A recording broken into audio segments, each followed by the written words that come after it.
आज से संसद का बजट सत्र शुरू हो रहा है। 22 दिन का यह सत्र है। 12 अगस्त तक संसद का बजट सत्र चलेगा और आज संसद के पटल पर आर्थिक सर्वेक्षण यानी कि इकोनॉमिक सर्वे रखा जाएगा। कल आम बजट पेश किया जाएगा। आइए आपको ग्राफिक्स के जरिए बताते हैं बजट सत्र की कुछ खास बातें। 22 दिन का यह सत्र है जिसमें कुल 19 सत्र होंगे और इनमें 6 विधेयकों को सरकार पास कराने की कोशिश करेगी। इनमें शामिल है वित्त विधेयक, आपदा प्रबंधन संशोधन के तौर पर विधेयक, बॉयलर बिल, भारतीय वायुयान विधेयक, कॉफी संवर्धन और विकास विधेयक और रबर संवर्धन और विकास विधेयक शामिल हैं। बजट सत्र से पहले कल सर्वदलीय बैठक बुलाई गई और इस बैठक में सभी दलों में उन मुद्दों को उठाया जिसे वो इस सत्र में पेश कर सकते हैं। सरकार की तरफ से अपील की गई कि संसद को सुचारू रूप से चलाने में विपक्ष सकारात्मक भूमिका निभाए। हमने डिटेल में सारा पॉलिटिकल पार्टी के फ्लोर लीडर से उनका मत को लिया, सुझाव को लिया, हमने नोट किया और आग्रह भी किया कि हम मिलके बजट सेशन को अच्छी तरह से हम चलाएंगे और पार्लियामेंट को सुचारू रूप से चलाना ये सरकार में जो है उनका भी जिम्मेदारी है और विपक्ष में जो सदस्य है उनका भी जिम्मेदारी है। हम मिल करके अच्छी तरह से बजट सेशन को चलाएंगे, ऐसा हमारा अपील है। ये सब लोग उनके भी एजेंडा होते हैं, उन्होंने भी जनता को कुछ प्रॉमिस करके ही आते हैं। अगर वो फुलफिल नहीं हुआ तो डेफिनेटली वो क्या करते हैं तो प्रेशर टैक्टिक्स करके अपना काम मनवाने का करते हैं। लेकिन ये हमेशा ये हुआ है कि जब कभी भी मोदी जी अपना जो एजेंडा है उसको फॉरवर्ड करने के लिए और उस एजेंडे को चलाने के लिए उन्होंने भी प्रेशर टैक्टिक्स वो अपोजिशन पे डालते हैं, खासकर अब जो उनके दोस्त हैं उनको ही खत्म करते हैं। तो नई लोकसभा का पहला सत्र हंगामे की भेंट चढ़ गया था। बजट सत्र में भी हंगामे के पूरे आसार हैं।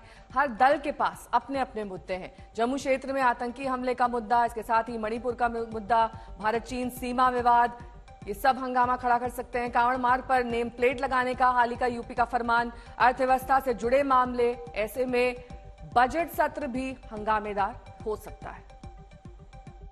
खास तौर से जांच एजेंसियों का जो दुरुपयोग हो रहा है विपक्ष के नेताओं पर, जिसकी सबसे ज्यादा भुक्तभोगी पार्टी आम आदमी पार्टी है। हमारे मुख्यमंत्री को जेल में डाल रखा है, शिक्षा मंत्री को जेल में डाल रखा है, स्वास्थ्य मंत्री को जेल में रखा है।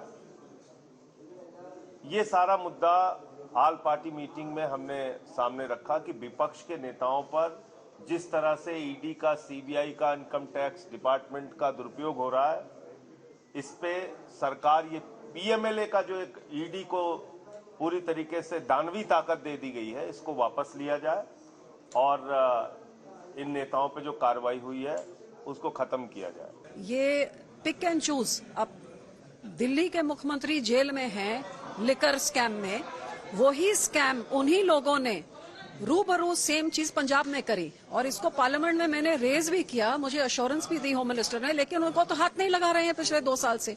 तो क्या साठगांठ उनके साथ है कि उनको हाथ नहीं लगाना, इनको जेल में रखना है? स्कैम एक ही है, नुकसान जैसे दिल्ली के एक्सचेकर में हुआ वो ही पंजाब के खजाने में भी हुआ, तो पंजाब के साथ ये सौतीला क्यों भेदभाव? का मुद्दा प्रमुखता से मैंने उठाया। मुझे राजनाथ सिंह जी के सामने एक बार डेलीगेशन लेके मैं गया था, मैंने बार बार इस मुद्दे को उठाया और बड़ी रैली जोधपुर के अंदर 2 लाख जवानों की करती अग्निवीर इस योजना को समाप्त करने के लिए। तो इस मामले को हमने रेज किया कि साहब ये मामला जो बहुत बड़ा किसान आंदोलन के समय भी आप लोगों ने किसान आंदोलन को हल्के में लिया और बाद में सरकार को बैकफुट पाना पड़ा। ये किसानों के बच्चे हैं, ये वही बच्चे हैं जो जिन्होंने सरकार बनाई है। आपको बैकफुट पाना होगा, आप अग्निवीर को समाप्त करें। हिमांशु मिश्रा मेरे सहयोगी जुड़ गए हैं तमाम जानकारी के साथ। हिमांशु, देखिए सत्र का आगाज तो हो रहा है, लेकिन सत्र कितनी देर चल पाएगा ये कहना बहुत मुश्किल है, क्योंकि बहुत सारे मुद्दे हैं। अग्निवीर योजना खत्म की जाए, एक ज्वलंत मुद्दा है। इसके साथ ही रोजगार के अवसर उत्पन्न किए जाएं, यानी कि बेरोजगारी का मुद्दा। इसके अलावा देश में किस तरीके से महंगाई लगातार बढ़ रही है, इसको लेकर विपक्ष लगातार हमला रहता है। ये तमाम वो अहम मुद्दे हैं जो इस बजट सत्र में काफी ज्यादा अड़चने डाल सकते हैं। देखिए, बिल्कुल, चाहे महंगाई का मुद्दा हो, अग्निवीर का मुद्दा हो, बेरोजगारी का मुद्दा हो, इसके अलावा जो करंट इश्यूज हैं अगर उसको देखेंगे नेहा, तो वो भी विपक्ष की तरफ से उठाए जाएंगे। और ना सिर्फ विपक्ष की तरफ से, बल्कि उस पे जो एनडीए के घटक दल हैं उन्होंने भी कहा है कि जो कुछ नोटिस निकाले गए हैं, जैसे कांवड़ यात्रा के दौरान जो है वो सभी जितने दुकानदार हैं या जो ठेला पटरी वाले लोग हैं जो बिक्री करते हैं, उनको अपनी दुकान और अपना नाम सार्वजनिक करना पड़ेगा। इस तरीके के नोटिस जो है वो डिस्ट्रिक्ट एडमिनिस्ट्रेशन की तरफ से निकाले गए हैं, उत्तर प्रदेश में भी और उत्तराखंड में भी। तो इसको लेकर भी कहीं ना कहीं विपक्ष जो है वो मुद्दा बनाने वाला है। और उसके साथ साथ जो है विपक्ष की तरफ से ये कोशिश रहेगी, जो कल जयराम रमेश ने ट्वीट किया था, उन्होंने कहा था कि आरएसएस पे जो बैन लगाया था 58 साल पहले, सरकार ने उस बैन को खत्म कर दिया है। यानी सरकारी अधिकारी जो है कार्यक्रमों में आरएसएस के जा सकते हैं। इसको भी बड़ा मुद्दा जो है वो विपक्ष की तरफ से बनाया जा सकता है।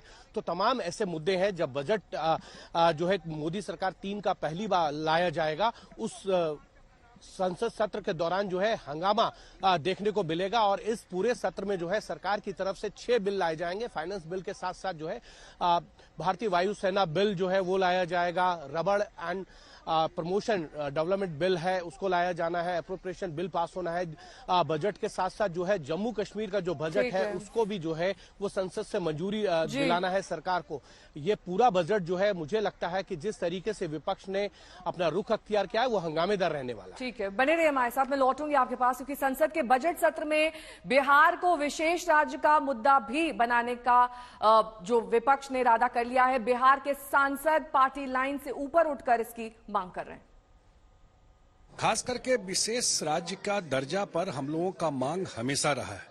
हमारे नेता नीतीश कुमार जी ने इसके लिए गांधी मैदान से लेकर के रामलीला मैदान तक बड़ा रैली हम लोगों ने किया। वो इसलिए कि बिहार अपने बलबूते एक स्टेज पे आ गया है। इससे आगे अगर बिहार को जाना है तो केंद्र का विशेष मदद की जरूरत है। बिहार में भी ये लग रहा है कि बिहार को श्रम आपूर्ति का केंद्र समझ करके जो केंद्र की नीतियां उस हिसाब से चलती है, हम उसमें बदलाव चाहते हैं।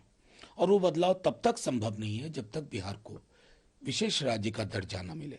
मुझे दुख है कि ऑल पार्टी मीटिंग में हमारे जदयू के सहयोगियों ने कुछ और कहा। बाद में एक राज्यसभा के उनके सांसद, मैं उनको सुन रहा था, वो विशेष राज्य या विशेष पैकेज बोल रहे हैं। ये या क्यों आ गया भाई? या नहीं, दोनों चाहिए। विशेष राज्य का दर्जा भी चाहिए और विशेष पैकेज भी चाहिए। हिमांशु मिश्रा मेरे सहयोगी जुड़ गए हैं तमाम जानकारी के साथ। हिमांशु, देखिए जेडीयू की तो मांग है ही, लेकिन आरजेडी कह रही है कि विशेष राज्य और विशेष पैकेज दोनों चाहिए, एक से काम नहीं चलेगा। और लगातार दोनों पार्टियां मुखर हैं इस चीज को लेकर। देखिए, कल जब संसदीय कार्य मंत्री किरण रिजिजू की तरफ से जो है वो बैठक बुलाई गई सभी दलों की, उसके अंदर जो है बिहार की सभी राजनीतिक पार्टियों ने जो है भारतीय जनता पार्टी को छोड़कर बिहार को विशेष राज्य का दर्जा की मांग भी की। और उसमें आरजेडी ने जो है, नेहा ये सही बात है कि उन्होंने कहा कि विशेष आर्थिक पैकेज भी बिहार के लिए दिया जाए, क्योंकि बिहार जो है वो पिछड़ा राज्य है। और जेडीयू की ये पुरानी मांग है कि बिहार को जो है वो स्पेशल स्टेटस दिया जाना चाहिए। अब देखना यह है कि सरकार इस पर किस तरीके से अपने सहयोगियों को जो है मनाने की कोशिश करती है, क्योंकि चिराग पासवान भी जो है वो बिहार को विशेष राज्य के दर्जे की मांग कर रहे हैं जेडीयू आरजेडी के साथ मिलकर। तो कहीं ऐसा तो नहीं कि विपक्ष जो है वो ये चाहता है कि जेडीयू और एलजेपी को बिहार के मुद्दे पे अपने साथ लाके खड़ा करके जो है सरकार के सामने परेशानी खड़ी की जाए इस संसद सत्र के दौरान, क्योंकि ये बजट सत्र है। और बजट के दौरान जो है अगर जेडीयू और एलजेपी के साथ आरजेडी ने भी जो है वो बिहार को विशेष राज्य की मांग की है तो सरकार के लिए एक चिंता का सबब जरूर है, लेकिन देखना यह है कि सरकार अब अपने किस तरीके से सहयोगियों को जो है बिहार के विशेष राज्य के दर्जे पे मनाती है, क्योंकि अगर जेडीयू और एलजेपी का रुख अख्तियार रहेगा तो सरकार के लिए जो है इस संसद सत्र में थोड़ी सी परेशानी जो है देखने को मिल सकती है। बहुत बहुत शुक्रिया इस तमाम जानकारी के लिए आपका।